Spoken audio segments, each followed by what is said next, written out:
in the tightening, and after that we would again retighten the prosthesis or the framework in such a manner. Okay, so that is called as screw settling. To overcome screw settling, we do it 2 times. Okay, once, and first we do it, and then again after 5 to 10 minutes we again apply the same torque.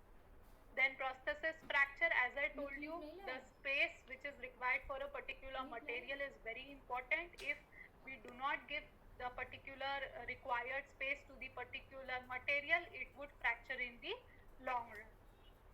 And for overdenture complication, again there is overdenture fractures. It could be due to acrylic excessive forces. Okay, uh, that can be compensated by adding a mesh work to the denture base in case of an RP5 type of prosthesis, and sufficient space for the attachment or the bar.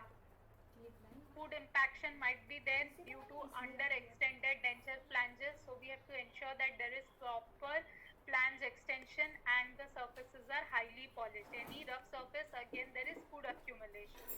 And wear and tear of the attachments. Now wear and tear of the attachments are seen more in RP4 type of prosthesis. Why RP4? See, in RP4 it is completely implant supported. Now implant supported means they are attached to the implant via the attachments. Okay, so the attachments are bearing the brunt of the forces. So that is why there would be a frequent need to change these abutments, or we have to change these attachments.